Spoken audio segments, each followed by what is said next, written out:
Hey guys, this is Mrs. Daniels coming to you just to talk about conflict for a little bit and explain to you from a standpoint of how I've been teaching this year and what you all learned thus far with conflict on your 3 days read aloud. So, what's going to happen is I'm going to read the story without pausing, although the teacher that was doing it this week, she paused and explained how conflict was in each of the chapters that she discussed or read to you. For example, an internal conflict. Internal conflict is a conflict or a problem that is inside your heart or a way you feel or something in your mind, something that, makes you think like, oh, it's something within.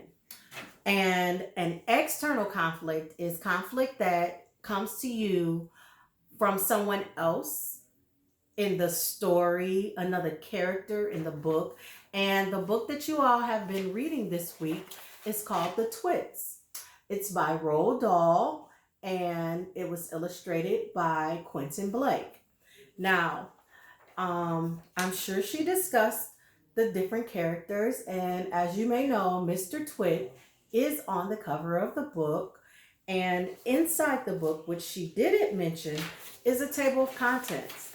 And the table of contents, as you all know, or better know, because I've taught you, is what each chapter or each section of a book is about. So, thus far, you've heard about hairy faces, Mr. Twit, dirty beards, Mrs. Twit, the glass eye, the frog, the wormy spaghetti, the funny walking stick, Mrs. Twit has the shrinks, Mrs. Twit gets a stretching, and I believe that is where, oh no, that is where we left off with the prior teacher. Oh, she actually did not read Mrs. Twit Gets a Stretching. So I am going to do this in two parts. I am going to read up to Mrs. Twit Gets a Stretching, then I'm going to pause and come back to you. So hopefully you all can get a better understanding of the story the second time. And I just wanted you to recognize that dedicated teachers, even from a distance, is the t-shirt that I'm wearing. And it's one of the t-shirts that was given to me as a teacher from Loris Academy. So this is one of our Teacher Appreciation Day gifts from the school. So again, I am reading Roald Dahl, The Twits, illustrated by Quentin Blake. The Twits. First chapter is Hairy Faces. What a lot of hairy-faced men there are around nowadays. When a man grows hair all over his face, it is impossible to tell what he really looks like. Perhaps that's why he does it. He'd rather you didn't know. Then there's the problem of washing. When the very hairy ones wash their faces, it must be as big a job as when you and I wash the hair on our heads. And we know how hard that can be some days.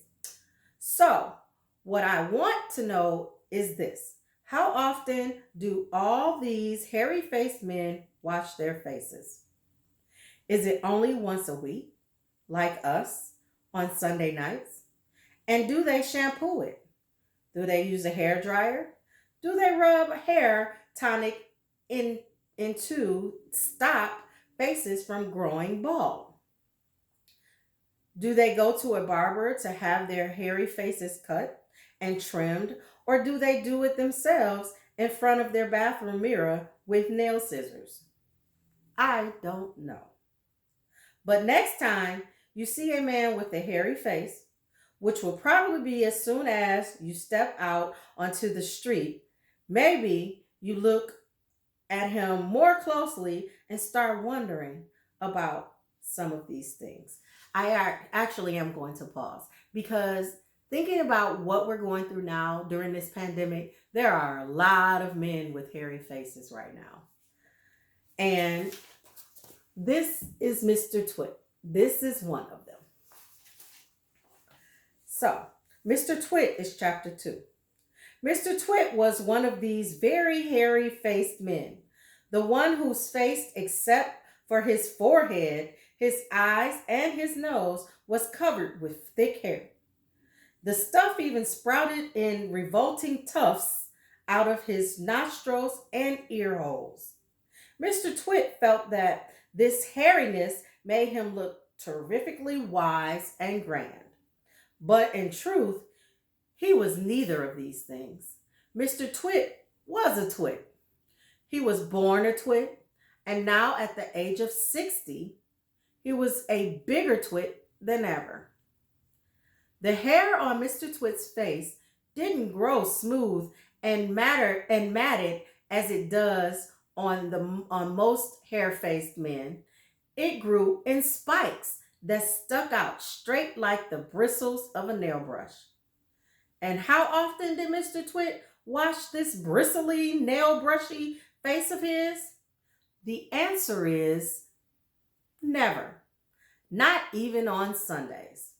He hadn't washed it for years. Next chapter is Dirty Beards. As you know, an ordinary hairy face like yours or mine simply gets a bit smudgy if it is not washed often enough. And that's nothing so awful about, and there's nothing so awful about that. But a hairy face is a very different matter. Things cling to hairs, especially food. Things like gravy go right in among the hairs and stay there. You and I can wipe our smooth faces with a washcloth and quickly, no more or less, all right again. But the hairy man cannot do that. We can also, if we are careful, eat our meals without spreading food all over our faces. But not so the hairy man. Watch carefully next time you see a hairy man eating his lunch, and you will notice that even if he opens his mouth very wide, it's impossible for him to get a spoonful of beef stew or ice cream and chocolate sauce into it without leaving some of it on the hairs. Mr. Twit didn't even bother to open his mouth wide when he ate. As a result, and because he never washed, there was always hundreds of bits of old breakfasts and lunches and suppers sticking to the hairs around his face.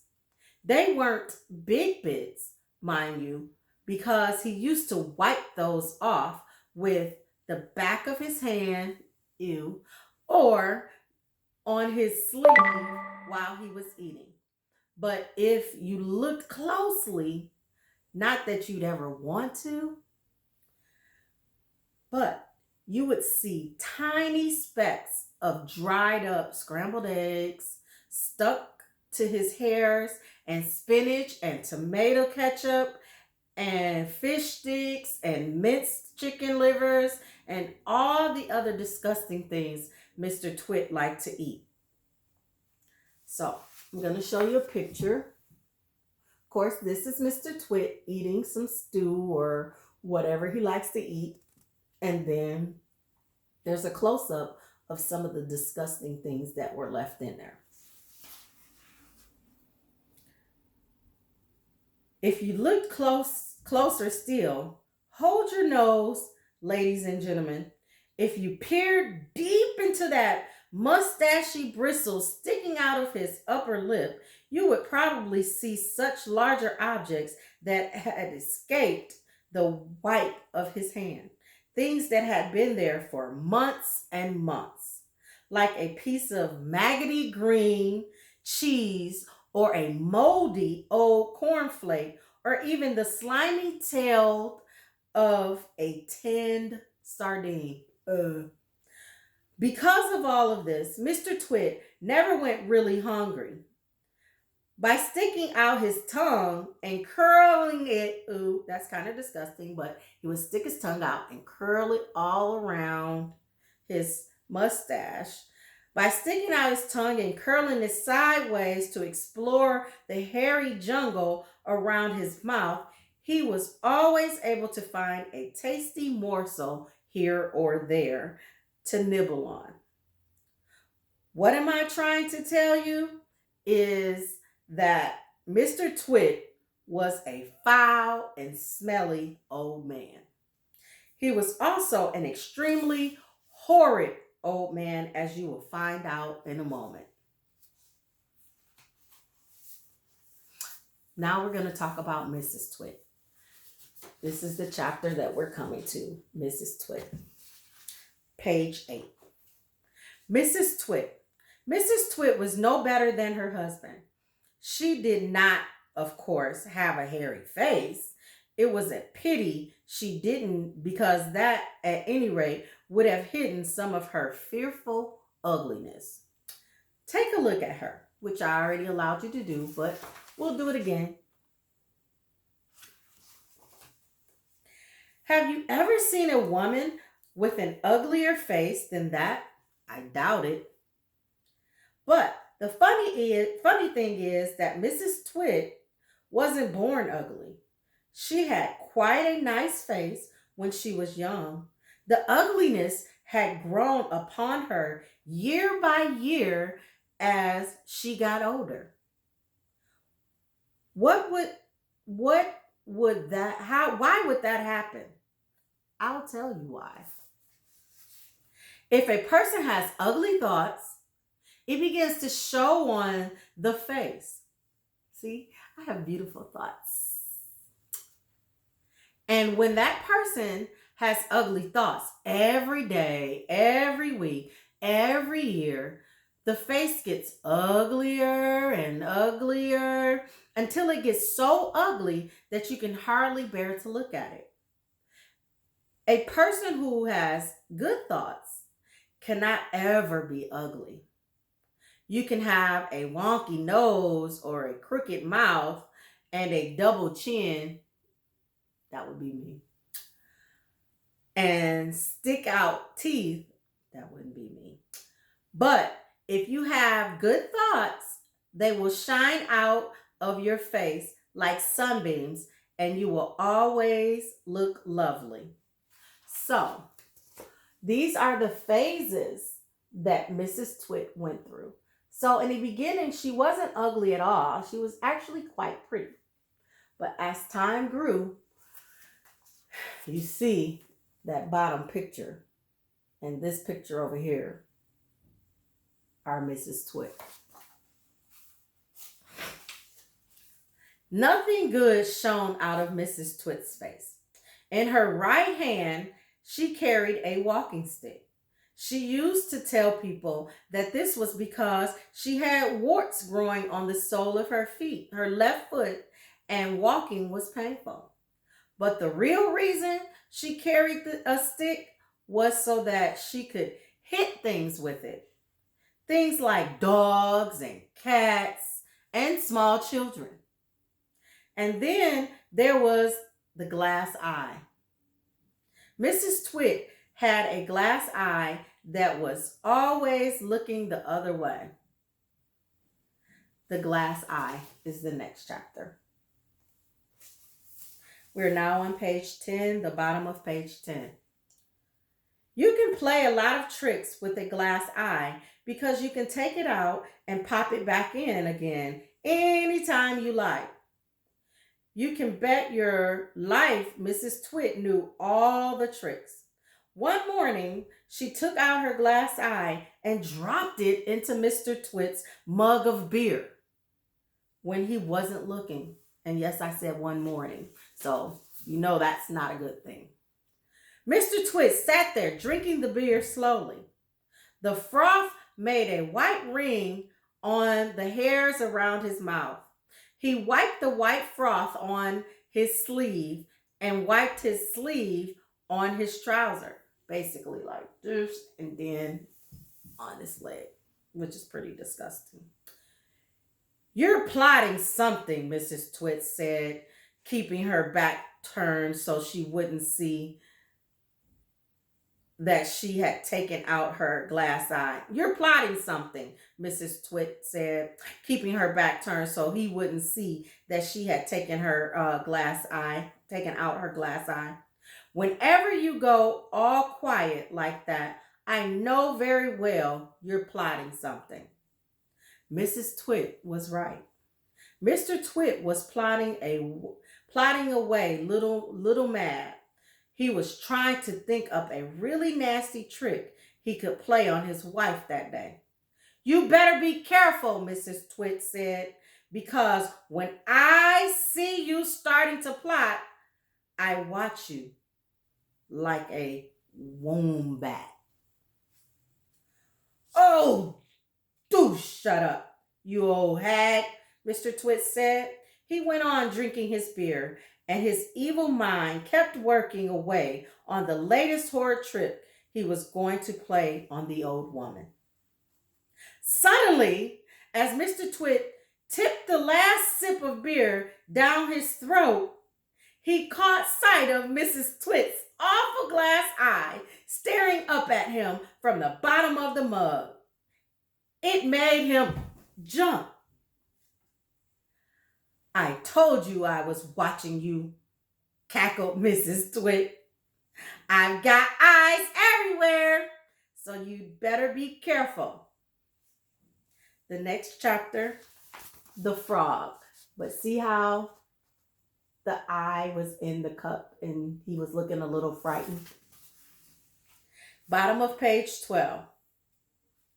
The frog. To pay her back for the glass eye in his beer, Mr. Twit decided he would put a frog in Mrs. Twit's bed. He caught a big one down by the pond and carried it back secretly in a box. That night, when Mrs. Twit was in the bathroom getting ready for bed, Mr. Twit slipped the frog between her sheets.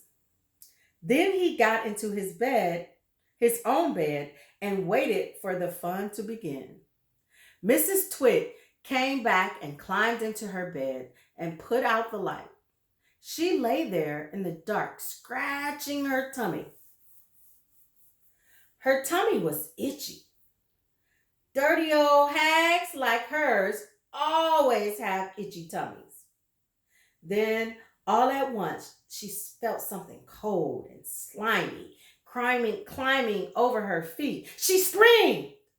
What's the matter with you? Mr. Twit said. Help! Screamed Mrs. Twit, bouncing about. There's something in my bed.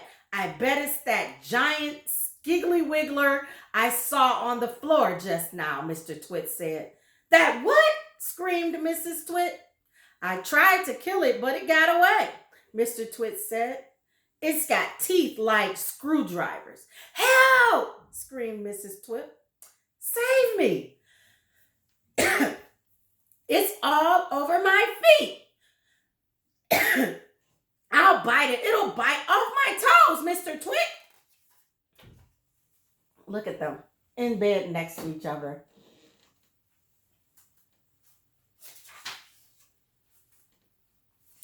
Mrs. Twit fainted.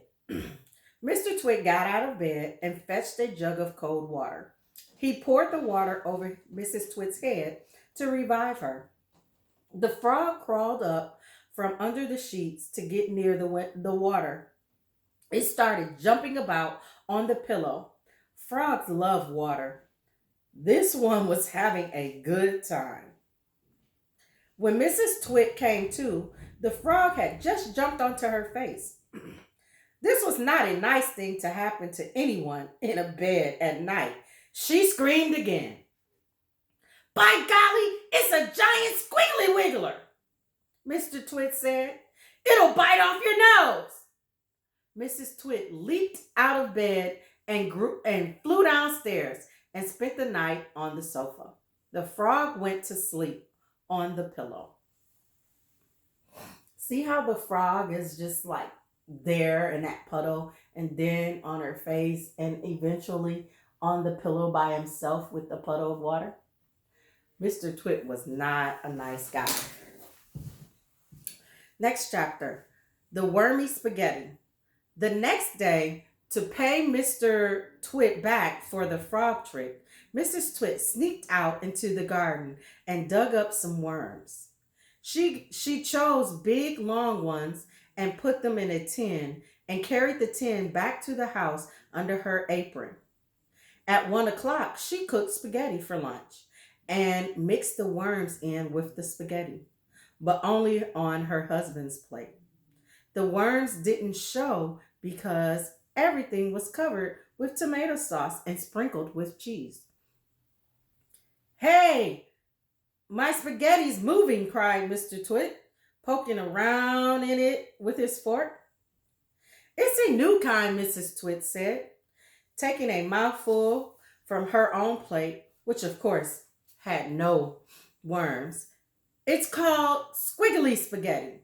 It's delicious. Eat it up while it's nice and hot. Mr. Twit started eating, twisting the long tomato covered strings around his fork and shoving them into his mouth. Soon there was tomato sauce all over his hairy chin. It's not as good as the ordinary kind, he said, talking with his mouth full. It's too squishy. I find it very tasty, Mrs. Twit said. She was watching him from the other end of the table. It gave her great pleasure to watch him eating worms. I find it very kind of rather bitter, Mr. Twit said. It's got a distinctly bitter flavor. Buy the other kind next time. Mrs. Twit waited until Mr. Twit had eaten the whole plateful. Then she said, you want to know why your spaghetti was squiggly or squishy? Mr. Twit wiped the tomato sauce from his beard with a corner of the tablecloth. Why, he said. And why it had a nice, nasty, bitter taste. Why, he said. Because it was worms, cried Mrs. Twit, clapping her hands and stamping her feet on the floor and rocking and with horrible laughter. They were just kind of horrible people. So that was all the way through the funny walking stick. Now, I'm going to pause here because I want you to think about the chapters that I've read so far. And basically, I want you to write in your book about those particular chapters. I stopped at page 17. And tomorrow, which is Friday, I will finish the rest of through 36 or 38, I'm sorry. And that way you'll be ready to go forward with the quiz on Friday as well. So have a good night and take good notes. I know I said something that tickled you a little bit. And this being that it was the second time you heard it, I'm sure that you can get something good out of these first 17 pages. And make sure that you take some good notes because you're going to need them for this quiz on Friday. I promise you that.